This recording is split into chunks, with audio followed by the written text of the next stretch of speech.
सबसे पहले जो चीज आपके कानों से टकराती है वो है एक अजीब सा सन्नाटा। ये कोई किसी सुहावने दोपहर का शांत और सुकून देने वाला सन्नाटा नहीं है, बल्कि ये वो डरावनी खामोशी है जो तब पैदा होती है जब हजारों लोगों के लिए बनाई गई जगह पूरी तरह से वीरान पड़ी हो। आज आप और मैं इसी सच की तहकीकात करेंगे।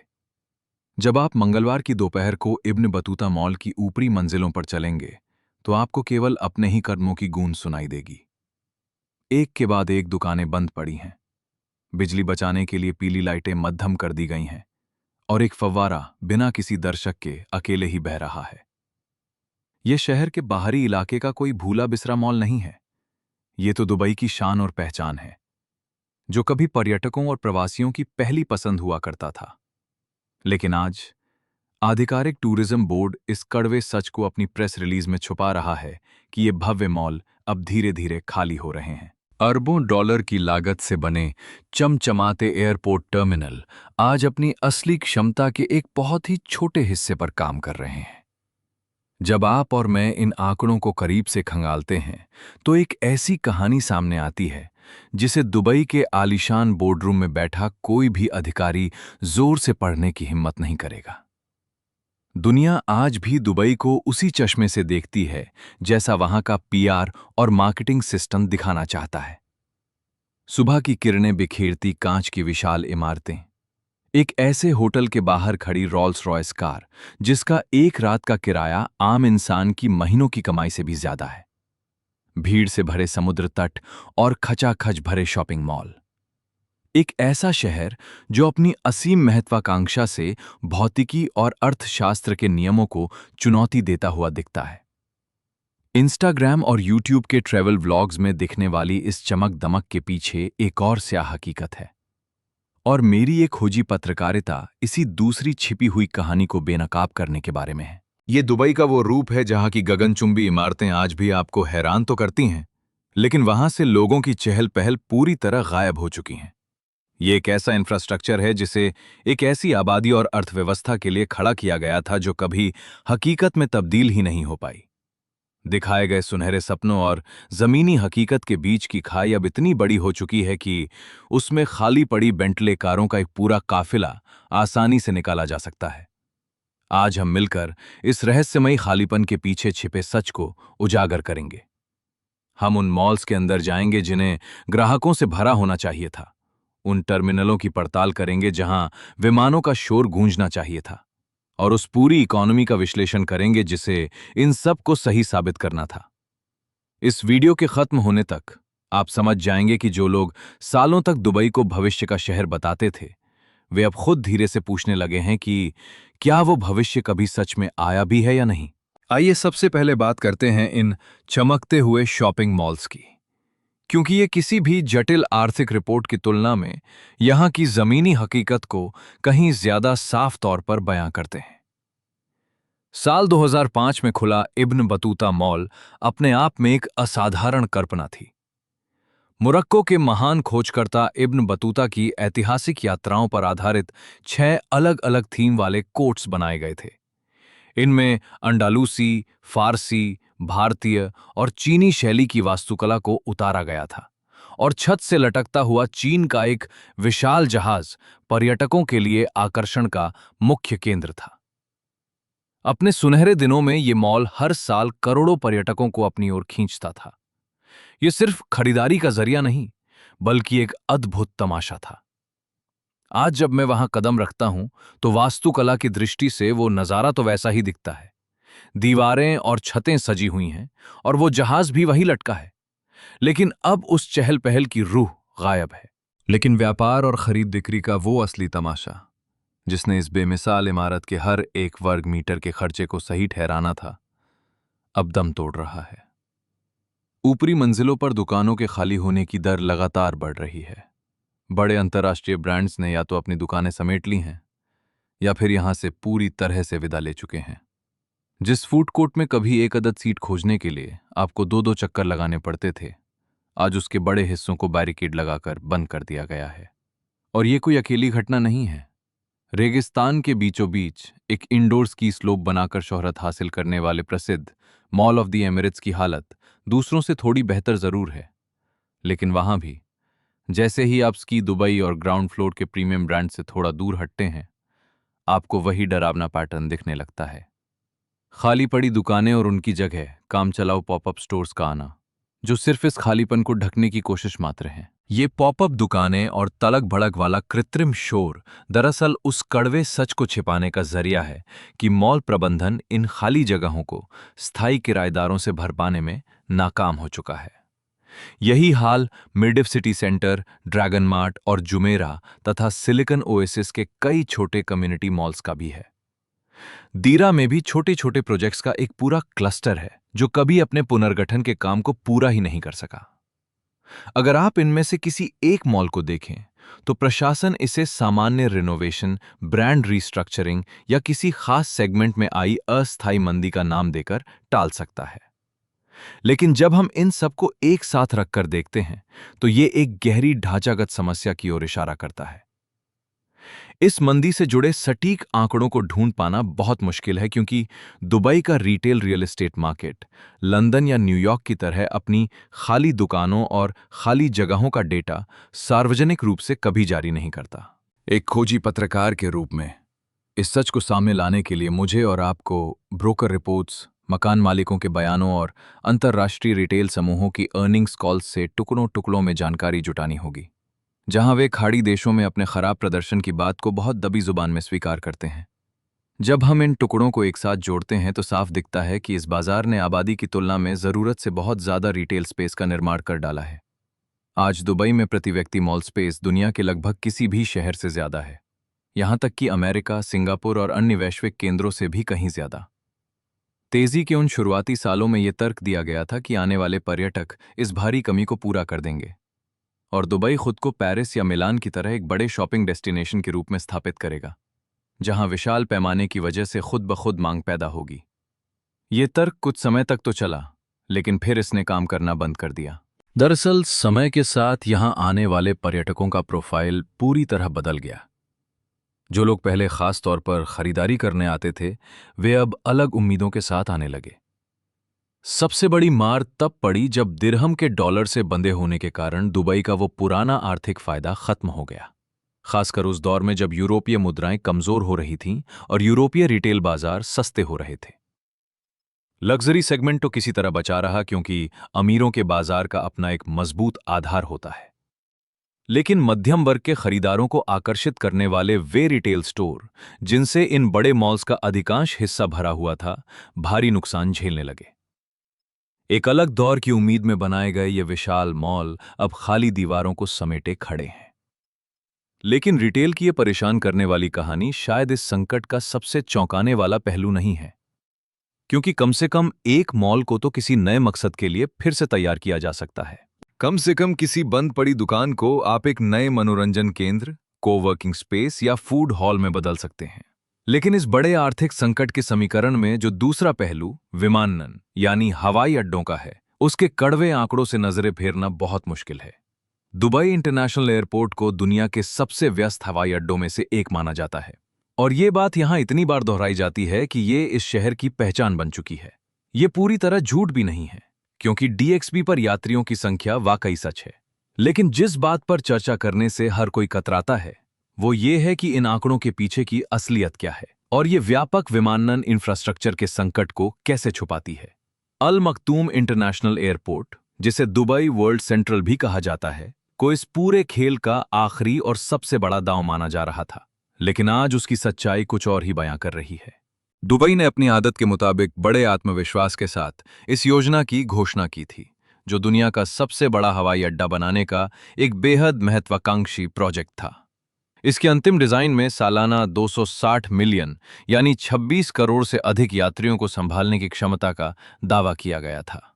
तुलना के लिए बता दूं कि यह क्षमता आज दुनिया के किसी भी सबसे व्यस्त हवाई अड्डे से दोगुनी से भी अधिक है।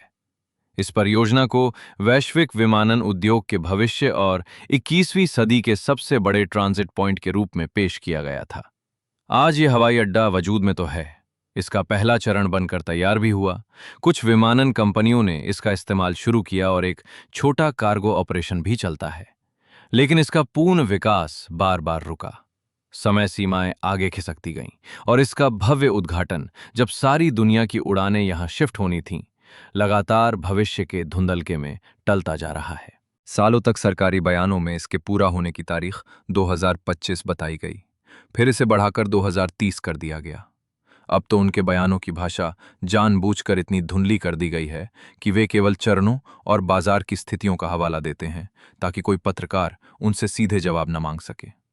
इस बीच अगर आप और मैं शुक्रवार की दोपहर को अल मखतूम हवाई अड्डे की ओर ड्राइव करें, तो हमें जो अनुभव होगा वो वाकई हैरान करने वाला है। सालाना लाखों यात्रियों के लिए बनाई गई एक विशाल टर्मिनल बिल्डिंग इस बंजर और तपते रेगिस्तान के बीच पूरी तरह सुनसान खड़ी है। वहां ना तो कोई यात्री है और ना ही कोई शोर। ये बुनियादी ढांचा पूरी तरह से असली है। इसके रनवे शानदार हैं और इसे बनाने के पीछे की महत्वाकांक्षा भी सच्ची थी। लेकिन इस विशाल निर्माण का वास्तविक उपयोग उस सुनहरे विज्ञापन के वादों के मुकाबले महज एक छोटा सा हिस्सा है। पड़ोसी अमीरात अबू धाबी के पास भी इस बड़ी समस्या का अपना एक अलग संस्करण है। अबू धाबी इंटरनेशनल एयरपोर्ट का मिडफील्ड टर्मिनल सालों की देरी और भारी बजट वृद्धि के बाद आखिरकार साल 2023 में खोला गया। यह सचमुच वास्तुकला का एक बेजोड़ नमूना है और अब तक के सबसे बड़े एयरपोर्ट टर्मिनलों में से एक है, जिसे सालाना लगभग 45 मिलियन यानी 4.5 करोड़ यात्रियों को संभालने के लिए तैयार किया गया था। लेकिन संचालन के पहले ही साल में यह अपनी वास्तविक क्षमता के आधे से भी कम पर चल रहा था। इसे पूरी तरह चालू रखने के लिए जिन विदेशी विमान कंपनियों के साथ साझेदारी की जरूरत थी, वे अभी तक धरातल पर नहीं उतर पाई हैं। इसकी मुख्य एयरलाइन एतिहाद आज भी भारी नुकसान और कर्ज के दौर से उबरने के लिए संघर्ष कर रही है। ये आलीशान टर्मिनल तकनीकी रूप से बेहतरीन होने के बावजूद आज बेहद शांत पड़ा है और दोहा का हमाद इंटरनेशनल एयरपोर्ट भी इसी तरह की मुश्किलों से जूझ रहा है। दोहा में हुए फुटबॉल वर्ल्ड कप ने हवाई अड्डे को एक अस्थायी बढ़ावा जरूर दिया, जिसने बुनियादी मांग से जुड़े गहरे सवालों को कुछ समय के लिए ढक दिया था। अब वो बड़ा आयोजन समाप्त हो चुका है, दुनिया का ध्यान दूसरी तरफ जा चुका है और कतर आज एक ऐसे विशाल विमानन बुनियादी ढांचे को लेकर बैठा है जिसे सही ठहराने के लिए उसे दुनिया भर के यात्रियों की लगातार भारी आमद की जरूरत है। यात्री तो हैं, लेकिन दुबई, इस्तांबुल और अफ्रीका के नए उभरते हुए ट्रांजिट हब से मिलने वाली कड़ी टक्कर ने प्रतियोगिता को इतना कठिन बना दिया है कि इसकी कल्पना शुरुआती आर्थिक अनुमानों में भी नहीं की गई थी। आज पूरे खाड़ी क्षेत्र में बुनियादी ढांचे के निवेश का एक ऐसा ढांचा दिखाई दे रहा है जो उन हवाई कल्पनाओं पर आधारित था जो वास्तव में कभी जमीन पर नहीं उतरी। ये शानदार हवाई अड्डे एक ऐसी दुनिया की उम्मीद में बनाए गए थे जहां वैश्विक विमानन उद्योग बिना रुके असीमित रफ्तार से बढ़ता रहेगा। वो दुनिया एक ऐसी महामारी, एयरलाइन इकोनॉमिक्स के बड़े बदलाव और भू राजनीतिक दबावों की चपेट में आ गई, जिसका अनुमान साल 2010 में ब्लूप्रिंट बनाते वक्त किसी ने नहीं लगाया था। आज आपको और मुझे इस चमक दमक के पीछे छिपे उस कड़वे सच को खोजना होगा जो इस पूरी इन्वेस्टिगेशन के दौरान बार बार हमारे सामने आता रहा। ये एक ऐसा कड़वा सच है जो मॉल की कहानी और एयरपोर्ट की कहानी दोनों की तह में छिपा है और उन्हें बेहद असहज करने वाले तरीके से जोड़ता है। सवाल सिर्फ इतना नहीं है कि क्या ये संपत्तियां उम्मीद के मुताबिक काम नहीं कर पा रही हैं। असली सवाल तो ये है कि उस आर्थिक मॉडल का अब क्या होगा जिसके दम पर इन्हें खड़ा किया गया था। दुबई की अर्थव्यवस्था एक के बाद एक जुड़े ऐसे दांवों पर टिकी थी कि रियल एस्टेट से आबादी बढ़ेगी, आबादी से मॉल भरेंगे और टूरिज्म से होटल भरेंगे। सोच ये थी कि ये पूरा सिस्टम खुद ब खुद चलने लगेगा, दुनिया भर से पूंजी और हुनर को अपनी तरफ खींचेगा, क्योंकि ये शहर दुनिया के किसी भी दूसरे हिस्से से बेहतर काम करता था। इसका हर एक हिस्सा दूसरे हिस्से को मजबूत करने के लिए बनाया गया था। लेकिन जब हम मॉल में खाली पड़ी दुकानों के आंकड़ों को देखते हैं, एयरपोर्ट के खाली पड़े टर्मिनलों से उनकी तुलना करते हैं और उस रियल एस्टेट डेटा को खंगालते हैं जो जल्द ही मैं आपके सामने रखूंगा, तो समझ आता है कि इस पूरे चक्र में एक गंभीर कमजोरी है। चीजें उस तरह काम नहीं कर रही हैं जैसा कागजों पर सोचा गया था। रिटेल सेक्टर कमजोर पड़ रहा है क्योंकि पर्यटकों का खर्च अनुमान से बहुत कम है और यहां रहने वाली आबादी भले ही बड़ी हो, लेकिन उस खास इनकम ग्रुप के लोग नहीं बढ़े जो इन बड़े मॉल्स के मिड मार्केट बिजनेस को संभाल सकें। अल मखतूम एयरपोर्ट का विस्तार काम रुकने की वजह से ठप पड़ा है।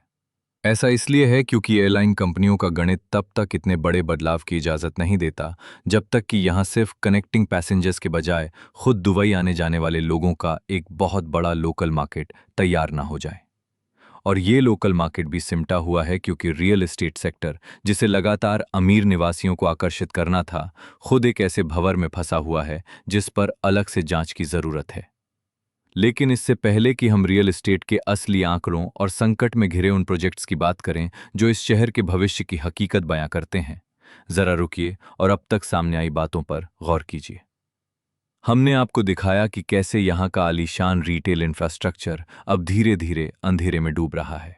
हम आपको उस एयरपोर्ट प्रोजेक्ट के अंदर ले गए जिस पर अरबों डॉलर्स खर्च किए गए, लेकिन वो अपनी क्षमता के बेहद मामूली हिस्से पर चल रहा है।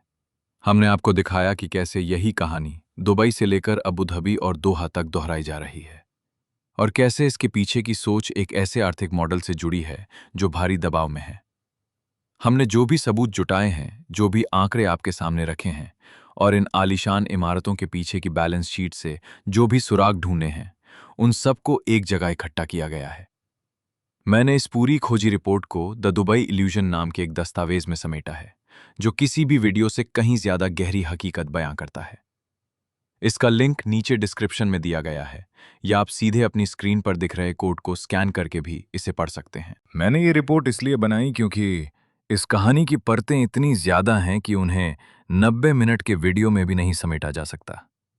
लेकिन आप हमारे साथ बने रहिए, क्योंकि असली हैरान करने वाला खुलासा तो रियल एस्टेट के आंकड़ों में छिपा है, खासकर उन खास टावरों और इलाकों में जिन्हें इस पूरे सिस्टम का सरताज माना जा रहा था।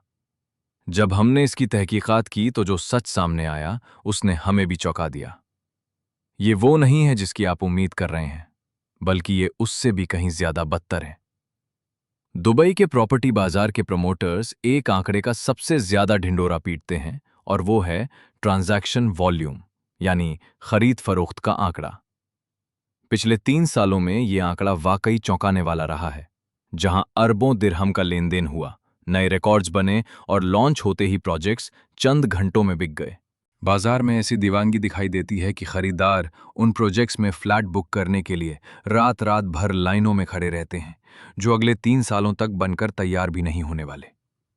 ये सच तो है, लेकिन आधुनिक रियल एस्टेट के इतिहास का सबसे बड़ा छलावा भी यही है, क्योंकि ये आंकड़े आपको कभी ये नहीं बताते कि असल में खरीद कौन रहा है, किस कीमत पर खरीद रहा है, उसका मकसद क्या है, और सबसे बड़ी बात, क्या एक ही फ्लैट को बिना कभी इस्तेमाल किए निवेशकों के बीच बार बार बेचा जा रहा है। दुबई की प्रॉपर्टी बाजार में सट्टेबाजी की रफ्तार दुनिया के किसी भी दूसरे बड़े शहर के मुकाबले कहीं ज्यादा है। यहां लेन देन का एक बहुत बड़ा हिस्सा सिर्फ फ्लैट्स को तेजी से रीसेल करने का है, जहां बिल्डिंग पूरी होने से पहले ही उन्हें कई बार बेच दिया जाता है, और हर बार ये एक नया ट्रांजैक्शन दर्ज होता है। कागजों पर ट्रांजैक्शन वॉल्यूम लगातार ऊपर जा रहा है, लेकिन उन इमारतों में रहने वाले लोगों की संख्या यानी ऑक्यूपेंसी रेट वैसी नहीं दिखती। आप किसी भी ऐसे टावर के पास चले जाइए जिसे 2 साल पहले बड़े धूमधाम से पूरी तरह बिका हुआ घोषित किया गया था। किसी भी सामान्य रात को उसके बाहर खड़े होकर देखिए और जलती हुई खिड़कियों को गिनिए। जो बेचा गया और जो असल में रोशनी से चमक रहा है, उसके बीच का अंतर हैरान करने वाला है। इन फ्लैट्स को उन विदेशी निवेशकों ने सिर्फ मुनाफे के लिए खरीदा है जो शायद कभी आए भी नहीं। ये फ्लैट्स अंधेरे में डूबे पड़े हैं, जबकि डेवलपर्स की पीआर टीमें लगातार नई कामयाबी का जश्न मना रही हैं। ये कोई गैर कानूनी काम नहीं है, और निवेशकों के नजरिए से ये गलत भी नहीं है, लेकिन ये साफ है कि कागजी आंकड़े और जमीनी हकीकत दो बिल्कुल अलग कहानियां बयां कर रहे हैं। अब इस खालीपन की हकीकत को छिपाना और झूठी कहानियां गढ़ना मुश्किल होता जा रहा है। दुबई स्टैटिस्टिक्स सेंटर खुद रजिस्टर्ड निवासियों, बिजली पानी के कनेक्शन और अलग-अलग इलाकों में खाली पड़े घरों के आंकड़े जारी करता है। जब आप इन सरकारी आंकड़ों की तुलना डेवलपर्स द्वारा पूरे किए गए प्रोजेक्ट्स के डेटा से करते हैं, तो एक खतरनाक पैटर्न सामने आता है। बिजनेस पे, जेवीसी के कुछ हिस्सों और मरीना के दक्षिणी इलाकों जैसे नए हाई राइज क्लस्टर्स में तैयार फ्लैट्स और वहां रहने वाले लोगों के बीच की खाई लगातार चौड़ी होती जा रही है। यह अंतर कम नहीं हो रहा, बल्कि धीरे धीरे बढ़ रहा है। अगर यह सिलसिला ऐसे ही चलता रहा, तो इसका सीधा असर पहले किराए के बाजार पर पड़ेगा, फिर प्रॉपर्टी की कीमतों पर, और आखिरकार इस पूरे सिस्टम पर टिकी सर्विस इकोनॉमी पर इसका बहुत बुरा असर देखने को मिलेगा। इस पूरे मामले को जो बात सबसे ज्यादा गंभीर बनाती है, वो है विदेशी पूंजी का खेल। पिछले 3 सालों में दुबई के रियल एस्टेट में जो भारी निवेश हुआ है, उसका एक बहुत बड़ा हिस्सा ऐसे खरीदारों का है जो रहने के लिए घर नहीं ढूंढ रहे थे, बल्कि अपनी काली सफेद पूंजी को सुरक्षित ठिकाने पर लगाना चाहते थे। साल 2022 के बाद रूस से बहुत बड़ी मात्रा में पैसा यहां आया। इसके अलावा दक्षिण एशिया, पूर्वी अफ्रीका और पश्चिमी देशों के अमीर लोग यहां के टैक्स सिस्टम और लुभावने विज्ञापनों के झांसे में आकर पैसा लगाने लगे। इस पैसे का यहां के समाज या लॉन्ग टर्म इकोनॉमी से कोई गहरा लगाव नहीं है। ये ऐसी पूंजी है जो पलक झपकते ही अपना रास्ता बदल सकती है, और इतिहास गवाह है कि जब संकट आता है तो ऐसी पूंजी सबसे पहले शहर छोड़कर भागती है। अगर प्रॉपर्टी की कीमतें बढ़ने का यह सिलसिला धीमा पड़ा, अगर मिलने वाला किराया और कम हुआ, या फिर किसी दूसरे देश ने सुरक्षा और बेहतर रिटर्न का इससे अच्छा मौका दे दिया, तो ये सारी विदेशी पूंजी पल भर में यहां से गायब हो जाएगी। सारे ट्रांजैक्शन रुक जाएंगे, ये आलीशान टावर हमेशा के लिए अंधेरे में डूब जाएंगे, और वो पूरी सर्विस इकोनॉमी, चाहे वे बड़े रेस्टोरेंट हों, जिम हों या मॉल्स के बड़े ब्रांड्स, अपने उन ग्राहकों को खो देगी जिनके दम पर वे जिंदा हैं। ये कोई मनगढ़ंत कहानी या भविष्यवाणी नहीं है, ये उस खतरे का कड़वा सच है जो पहले ही शुरू हो चुका है। किराए के बाजार के कुछ हिस्सों में रिटर्न का स्तर इतना गिर चुका है कि अगर आप कीमतों के लगातार बढ़ने की उम्मीद को हटा दें, तो आज की प्रॉपर्टी की कीमत को किसी भी तरह सही नहीं ठहराया जा सकता। किराए पर देने के मकसद से प्रॉपर्टी बेचने वाले बड़े बड़े ब्रोकर्स अब दबी जुबान में और बंद कमरों में रीकैलिब्रेशन, यानी बाजार के दोबारा संभलने की बातें करने लगे हैं। हालांकि वे इसे मंदी या क्रैश कहने से बच रहे हैं। बेशक दुबई सरकार के पास इस बाजार को पूरी तरह धराशायी होने से बचाने के लिए कई मजबूत नीतियां और रास्ते हैं, लेकिन इस रीकैलिब्रेशन के दौर में जो वादे खरीदारों से किए गए थे और जो हकीकत आंकड़े बयां कर रहे हैं, उनके बीच के फासले को सिर्फ नए कागजी सौदों के जरिए छिपाना नामुमकिन हो जाएगा।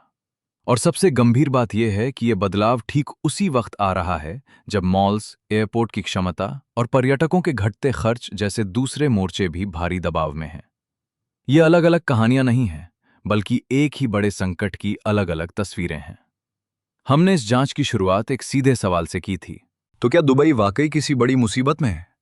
इस जांच में मिले तमाम सबूतों के आधार पर अगर ईमानदारी से जवाब दिया जाए, तो गंभीर ही इसके लिए सबसे सही शब्द होगा। इसका मतलब ये नहीं है कि सब कुछ बर्बाद हो गया है या शहर खत्म होने वाला है। दुबई के पास अपनी कुछ ऐसी मजबूत खूबियां हैं जो कभी खत्म नहीं होंगी, जैसे वहां का मजबूत कानूनी ढांचा, उसकी रणनीतिक भौगोलिक स्थिति और बेहतरीन इंफ्रास्ट्रक्चर जो आज भी दुनिया को हैरान करता है।